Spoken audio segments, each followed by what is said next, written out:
Bom dia, hoje é quarta-feira, 8 de novembro de 2023. Eu sou Bruno Amorim, o Jornal do Empreendedor, primeira edição, começa agora.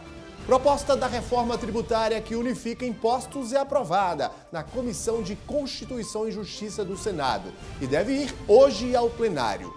Preço da cesta básica cai em 12 de 17 cidades pesquisadas pelo Diese. A mais cara é a de Porto Alegre. E a Caixa Econômica promove leilão de imóveis com descontos que chegam até 95%.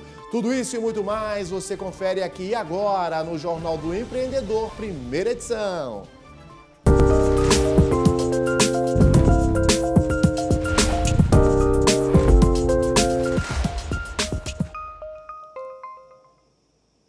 Deve ser votada hoje no plenário do Senado a proposta de emenda à Constituição da reforma tributária.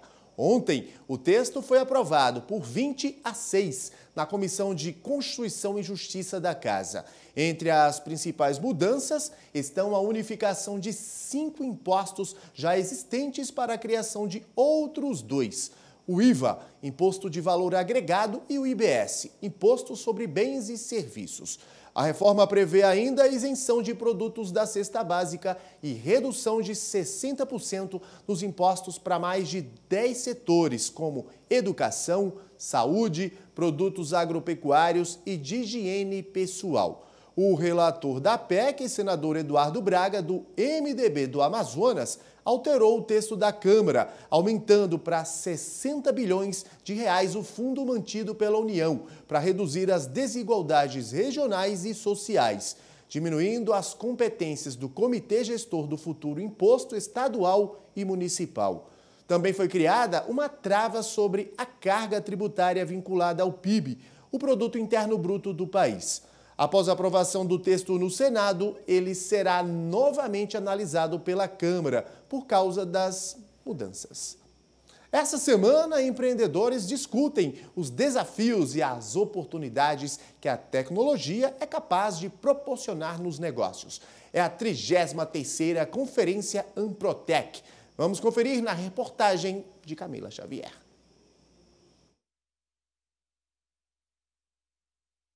O campo de empreendedorismo inovador no Brasil foi abordado neste segundo dia da 33ª Conferência Amprotec, a Associação Nacional de Entidades Promotoras de Empreendimentos Inovadores. Em parceria com o Sebrae, o evento, que aconteceu em Brasília, discutiu os impactos, as oportunidades e os desafios das mudanças provocadas pelas tecnologias emergentes para a criação de negócios, ganhos de produtividade e para o desenvolvimento sustentável no país.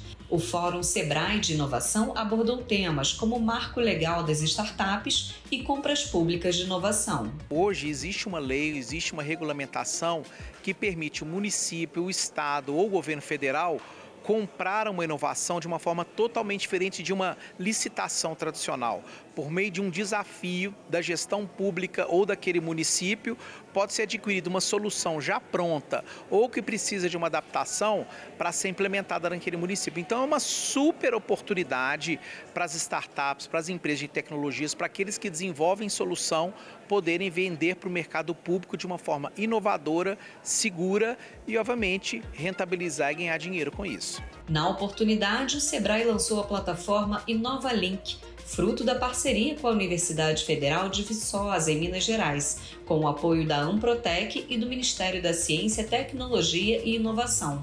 A plataforma, que está em sua versão 1.0, tem como objetivo unificar informações sobre incubadoras de empresas e aceleradoras de negócios em um único lugar. Como uma vitrine tecnológica, as empresas apoiadas por esses mecanismos vão poder se cadastrar na plataforma e ter a oportunidade de vender de forma efetiva para o poder público. Para que a gente tenha essa base de dados e entenda como é que essas empresas estão funcionando, que setores, que segmentos, qual o faturamento, o número de empregos, para a gente modelar programas de apoio e políticas públicas para essas e novas empresas. Essa startup atende neurodivergentes, ou seja, pessoas com autismo, TDAH, paralisia cerebral e deficientes intelectuais. E através de um método científico de uma plataforma tecnológica, ajuda no desenvolvimento cognitivo, assertivo e social deste grupo. A Cogvox já vende para o governo, mas ainda encontra dificuldades e muita burocracia, por ser ainda uma pequena empresa de inovação. Apesar do governo ser o maior comprador do país e da legislação ter avançado substancialmente nos últimos anos, com o marco legal das startups, com a 14133, ainda é um grande desafio para uma pequena empresa que trabalha com inovação disruptiva conseguir criar processos licitatórios. Então a gente ainda vende por inegibilidade, né, no processo antigo da 8666, aguardando que haja um avanço, né, dos mecanismos jurídicos, da procuradoria, da gestão pública para se adaptar à nova legislação e aí permitir que empresas como a minha possam ter escala e alcançar um mercado maior de uma forma muito mais ágil. Já a demanda da Supernina é voltada para mulheres. A startup permite que o deslocamento delas seja mais seguro nos transportes públicos. Na prática, a Nina é uma tecnologia que funciona de maneira integrada a aplicativos já existentes. Então pode, por exemplo, estar integrada ao WhatsApp ou aplicativos de mobilidade urbana de determinada capital, e aí a gente funciona como um botão, que é um canal de denúncias, e aí essas pessoas que se sintam vulnerabilizadas tanto na mobilidade ativa quanto, por exemplo, dentro de um ônibus ou um metrô, podem acessar esse botão e reportar o caso de assédio sexual. Visando uma maior visibilidade e crescimento no mercado tecnológico, as startups já querem fazer parte do banco de dados da plataforma InovaLink. A Supernina vai estar presente, eu acredito que o trabalho do Sebrae é fundamental para chegar junto de municípios, governos e fomentar a discussão e o conhecimento desses novos instrumentos legais que possam possibilitar uma venda direta mais efetiva entre startups e governos. E uma plataforma com a visibilidade e a marca Sebrae, que já tem uma aproximação natural com a gestão pública e com os empreendedores sociais, digamos, do país, tudo fica melhor. Mas a gente entende que esse é um processo que precisa que outros atores se associem e entrem para que, de fato, a lei seja aplicada e a gente possa ter uma escalabilidade de venda maior. O assunto agora é segurança da informação. As instituições financeiras e demais autorizadas a funcionar pelo Banco Central devem compartilhar entre si dados e informações sobre fraudes e golpes no sistema financeiro nacional e no sistema de pagamentos brasileiro. O prazo de implementação da regra foi até o dia 1º de novembro. A medida faz parte de norma aprovada pelo Conselho Monetário Nacional e pelo BC. Esse é o tema da nossa conversa agora ao vivo com o advogado Guilherme Guide, ele que também é professor da PUC Minas. Professor, seja muito bem-vindo aqui ao Jornal do Empreendedor, primeira edição. Um bom dia para você. Bom dia, agradeço muito pelo convite, é um prazer estar aqui. Guilherme, com essa nova regra do Banco Central, o que muda para o ambiente de negócios, principalmente para os micro e pequenos empreendedores? Bom, a nova regra do Banco Central e do Conselho Monetário Nacional afeta todas as instituições financeiras, instituições de pagamento e outras instituições reguladas e supervisionadas pelo Banco Central, à exceção das administradoras de consórcio. Basicamente, essa regra, que inclusive se aplica a fintechs, por exemplo, que sejam supervisionadas pelo Banco Central, todas essas instituições passam a ter uma obrigação legal de compartilhar dados sobre fraudes financeiras. Então, se eu tentei aplicar um golpe utilizando uma determinada chave Pix, se eu tentei abrir uma conta com documentos falsos e o banco identifica isso, ele deve, em até 24 horas, inserir essas informações em um sistema eletrônico para que as outras instituições possam se precaver também contra o mesmo tipo de fraude. Um dos objetivos dessa nova regra do Banco Central é justamente evitar que esses empreendedores eles sejam vítimas dessas fraudes eletrônicas que acontecem no dia a dia aqui de quem empreende no país, não é isso, Guilherme? Perfeitamente. a resolução ela vem com o objetivo de dar armas justamente às instituições que atuam no sistema financeiro nacional e no sistema de pagamentos nacional. E conseguindo evitar fraudes, você naturalmente reduz o risco desse empreendedor e você também fortalece o mercado de crédito e de serviços financeiros. E para nós, consumidores, como é que fica com essa nova regra? Bom, a resolução diz que esse compartilhamento de dados ele deve ser feito com, no mínimo, a ciência do consumidor, com o consentimento dele. Então, o que muita gente já viu é que o banco mandando um aviso ali por e-mail ou enviando algum tipo de correspondência, dizendo atualizamos os nossos contratos, atualizamos os nossos termos para constar justamente essa autorização de compartilhamento.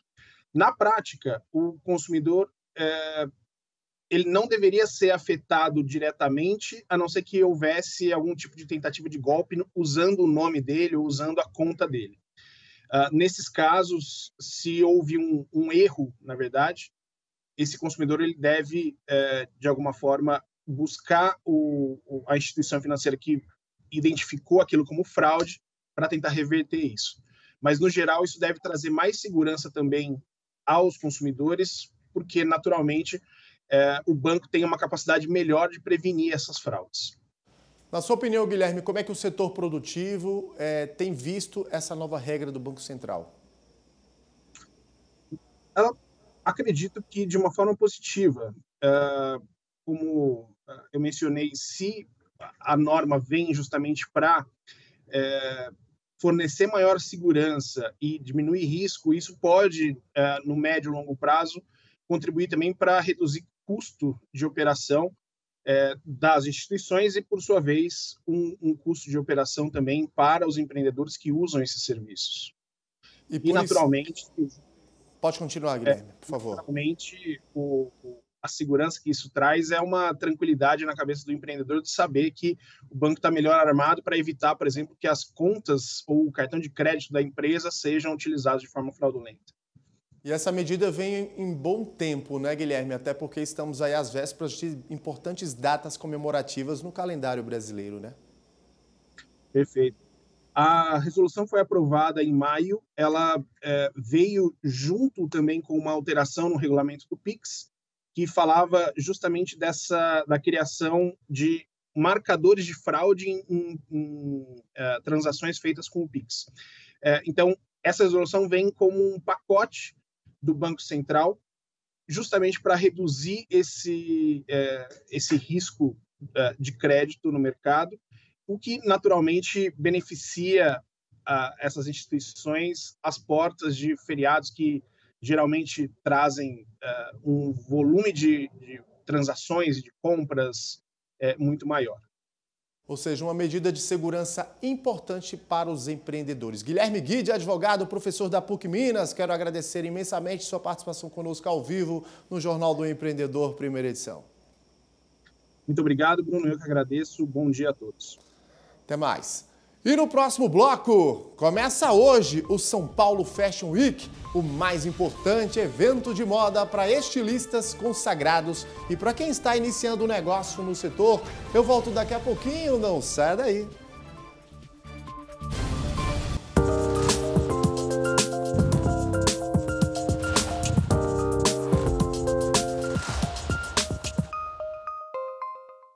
Estamos de volta com o Jornal do Empreendedor, primeira edição ao vivo e para todo o Brasil. Manter escritórios e ambientes empresariais sempre limpos, organizados, é fundamental para proporcionar um local de trabalho confortável não só para os colaboradores, mas também para parceiros e visitantes. Claro, contribuindo aí sim para a imagem positiva da organização. E tudo isso só é possível quando existe uma rotina de limpeza, de organização. E é sobre esse assunto que a gente conversa agora ao vivo com o Manuel Júnior, ele que é instrutor do Método GTD, que está sempre aqui conosco. Manuel, mais uma vez, seja muito bem-vindo aqui ao Jornal do Empreendedor, primeira edição. Bom dia, Bruno. Muito obrigado. Grande satisfação estar aqui com você novamente. Satisfação é nossa te receber toda semana aqui para esses bate-papos. Manuel, novembro, o mês da limpeza e organização empresarial. Por que é tão importante pensar nisso agora? Boa, Bruno. Novembro é um mês especial. Por quê? Porque dezembro acontecem muitas coisas, né? Por exemplo, até na vida pessoal, ganhamos presentes, pensamos em limpar a casa, em fazer pinturas, né? E no ambiente empresarial também. O empresário pensa em organizar ali em dezembro as coisas, mudar algumas coisas para começar o ano bem. Então, novembro é o mês da limpeza, é o mês de pensar em retirar as coisas que não servem mais, para poder usar da criatividade e das coisas novas que vão surgir em dezembro e aí sim iniciar um ano com melhor produtividade. Mas, Manuel, muitos empreendedores acabam nos questionando aqui, porque novembro é um mês que a gente tem aí datas importantes, né? A gente tem a Black Friday, a gente tem o Natal, tem o Ano Novo e eles acabam alegando: eu não tenho tempo para me organizar ou organizar melhor as coisas da empresa, as coisas do escritório ou do próprio negócio. E aí, dá para a gente adiar um pouquinho? Dá para fazer isso em janeiro ou, de fato, a gente tem que começar antes para iniciar o ano seguinte já com tudo organizado? Olha, é melhor iniciar antes, né? E quando você fala da questão de tempo, eu sei que é uma grande preocupação agora em novembro, a questão de vendas, bater metas, isso é muito importante, né? E quando a gente fala da questão do tempo, eu lembro logo da questão do calendário. Então é preciso organizar o seu calendário e separar, nem que seja um dia ou meio período, para fazer uma certa limpeza, para começar no dezembro, já organizando as coisas para janeiro, né? Isso é melhor. É claro que, a depender do setor, pode ser adiado um pouco, até pode, para início de dezembro ali, toda essa organização, um pouco do que eu vou trazer aqui, de o que você pode fazer para poder melhorar o seu ambiente. Mas é preciso iniciar antes. Se iniciar antes, é melhor para poder ter uma boa organização ali já no início do ano.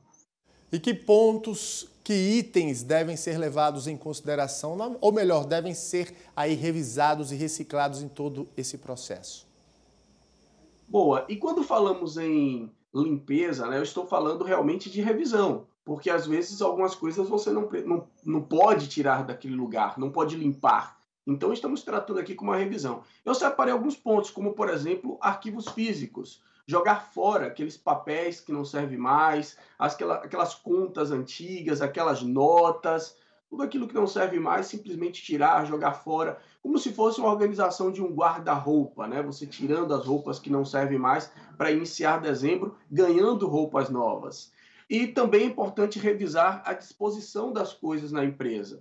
Então, a sua organização, aquele equipamento que você pretende mudar de lugar, é para ter um olhar de como você vai melhorar o seu ambiente já em dezembro. Terceiro, revisar seus projetos e suas metas. Quais são as metas que dá para bater ainda esse ano? Quais são as metas que não dá mais? Né? Quais são aqueles projetos que já dá para tirar e colocar eles como incubados? Incubados é em stand-by, para algum dia talvez realizar. E outra coisa importante é a limpeza da mente, é fazer uma varredura mental. Então, colocar para fora. E é uma grande varredura, estou falando aqui. A gente já falou de varredura outros momentos aqui na coluna, mas eu estou falando aqui de uma grande varredura. Tirar as coisas da sua mente que você tem para fazer e colocar no papel. E daí você vai ter ali uma visão mais clara de como se organizar. Ou seja, isso já é uma maneira, né, Manuel, de começar aí a se preparar para os objetivos e metas do ano que vem, né? 2024, né? Exatamente. Bruno, eu estou aqui, só para você ter uma ideia, eu estou aqui com o mapa do fluxo de trabalho do método GTD. Isso aqui é um mapa interessante, né? Eu sei que não vai dar tempo de explicar tudo, mas aqui tem algo bem interessante. Quando você consegue uma boa organização, está ciente do que você está fazendo, ter essa sensação de limpeza, acontece uma setinha, vem subindo aqui, acontece um pensamento progressivo e ideias criativas. Então, a criatividade, que é o que deve ser exercida aí em dezembro, ela vem muito dessa organização. A criatividade ela acontece por questão da sensação de ter as coisas no lugar, e aí abre espaço para a criatividade, e também por questão de repertório. É o que eu sempre digo. É importante estudar, ler, ter informações de coisas diferentes para poder você ser criativo e inovador no seu negócio, além dessa sensação de limpeza e organização. Manuel, o empreendedor ficou curioso aí com o mapa, tá? do método GTD. Como fazer para ter acesso a ele e poder se organizar melhor, organizar aí o ambiente de negócios? Boa! Você pode pesquisar na internet a empresa Col Daniel ou GTD aqui no Brasil. Temos treinamentos de produtividade, de gestão do tempo, e nesse treinamento a gente explica passo a passo, uma capacitação, também temos palestras, passo a passo de como implementar esse mapa na sua vida pessoal e também atrelada ao seu negócio. É bem interessante mesmo, tá? Muda a vida, principalmente para 2024, né? Tendo em vista que a gente quer ter um ano mais produtivo aí. É isso aí, mude a sua também. Não é isso, Manuel? Manuel Júnior, ele que é instrutor do método GTD. Quero aqui mais uma vez agradecer sua participação conosco ao vivo no Jornal do Empreendedor, primeira edição. Valeu, Bruno. Muito obrigado. Agora vamos para o calendário de feiras e eventos. Confira a agenda. A Focus Fashion Summit, evento da indústria de moda, vai de terça a quinta-feira, no Centro de Eventos Promagno, em São Paulo. No mesmo período, o Porsche Expo Latam, voltado para a suniocultura, será realizado no Recanto Cataratas, Termas Resort e Convention, em Foz do Iguaçu, no Paraná. O Festival de Marketing RD Summit será entre os dias 8 e 10, no Expo Center Norte, em São Paulo. A Semana Internacional do Café também vai de 8 a 10, mas no Expo Minas, em Belo Horizonte. Simultaneamente, no Expo Minas tem a 4ª edição do FenaProve, encontro voltado para seguros de veículos. Para quem trabalha com rochas ornamentais, o Fortaleza Brasil Stone Fair será de quarta-feira a sexta, no Centro de Convenções do Ceará. E o Super Mix reúne expositores dos setores de atacado e de distribuição no Centro de Convenções de Pernambuco, em Recife. Vamos falar de moda. Começa hoje o São Paulo Fashion Week, que vai reunir grandes estilistas, grifes nacionais e novos talentos. Nesta edição, o evento de moda vai ocupar diferentes espaços da capital paulista, como o Complexo Tempo, na Moca e o Shopping Iguatemi, com o tema Ressignificar Origens. 38 marcas nacionais participam. E a moda masculina pode ser diferenciada, mas sem exagero. Foi com essa concepção que um estilista pernambucano trouxe sua confecção para a capital do país. Hoje ele veste artistas e estrelas da televisão e foi o segundo colocado de um reality show do mundo da moda. Vamos conferir na reportagem de André Lage. Peças exclusivas que vão de sungas a jaquetas. As roupas foram criadas pelo estilista pernambucano Romildo Nascimento. Autodidata, a arte de criar looks diferenciados começou na vida dele em 2006. E esse talento foi descoberto de uma forma bem improvável, em um curso de teatro em Brasília. Foi no curso de teatro, na faculdade do Sina, que o professor Luiz Cocai me viu e falou: olha, você tem bastante informação de moda, eu acho que seria interessante você começar a pensar nessa possibilidade de trabalhar com moda. Eu fiquei com essa ideia na cabeça e logo em seguida surgiu o Capital Fashion Week, que era a semana de moda daqui de Brasília. E foi a partir do concurso de novos talentos do Capital Fashion Week que eu entrei no mundo da moda e permaneço até hoje. De lá para cá, o profissional se tornou figura importante no cenário da moda brasiliense. No entanto, a capital federal ficou pequena para o estilista e o nome dele foi parar em outros cantos do país. Artistas famosos como a modelo Andressa Suíta, o cantor sertanejo Michel Teló e a apresentadora Adriane Galisteu usaram peças criadas por Romildo. Nesse clipe da Tribo da Periferia, uma banda de rap conhecida nacionalmente, os integrantes aparecem com jaquetas assinadas pelo estilista. Em 2012, o profissional participou de um reality show em uma emissora de TV. De 10 estilistas participantes, o Romildo ficou em segundo lugar. Com um prêmio de R$15 mil, ele investiu na carreira. Eu juntei esse dinheiro, mais outro cachê que eu ganhei de uma empresa que eu fiz um trabalho, e eu montei um espaço de vendas em Ceilândia, que durou durante 4 anos, e foi a realização de um sonho, porque eu tinha um espaço para poder atender as pessoas, assim, perto da minha casa, na minha cidade, que era o mais importante. Então, eu sempre gostei desse movimento da economia circular. Então, foi um momento muito importante que durou 4 anos lá em Ceilândia. Antes, o empreendedor comercializava roupas para homens e mulheres. No entanto, o negócio se tornou mais rentável a partir da escolha de apenas um nicho. Atualmente, ele produz apenas para o público masculino. Fico super feliz quando eu encontro com alguém que está com a peça, porque eu sei que realmente ela comprou e gostou e está usando. As roupas confeccionadas pelo estilista são comercializadas pelas redes sociais. O cliente escolhe as peças, que são encaminhadas em uma caixa para o endereço escolhido. Os produtos ficam com a pessoa por cerca de 3 dias, uma forma que o empreendedor encontrou de fazer uma venda mais assertiva e fidelizar os clientes. Certo, é uma forma aí de também fidelizar o cliente. Eu faço isso assim com o intuito de fidelizar, porque a pessoa na próxima compra, ela consequentemente ela vai lembrar da marca Romildo Nascimento.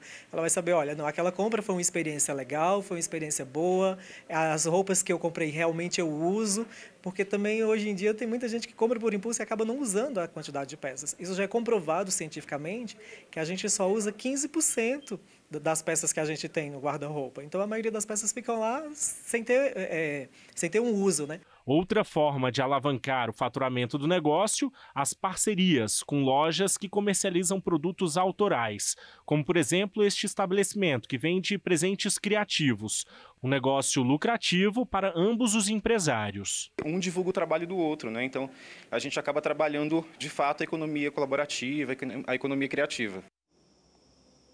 O preço da cesta básica de alimentos caiu em 12 de 17 capitais do país na comparação de outubro com setembro. A maior queda foi em Natal e o maior aumento em Fortaleza. A cesta mais cara foi a de Porto Alegre, R$ 739,21. Os dados são do Diese.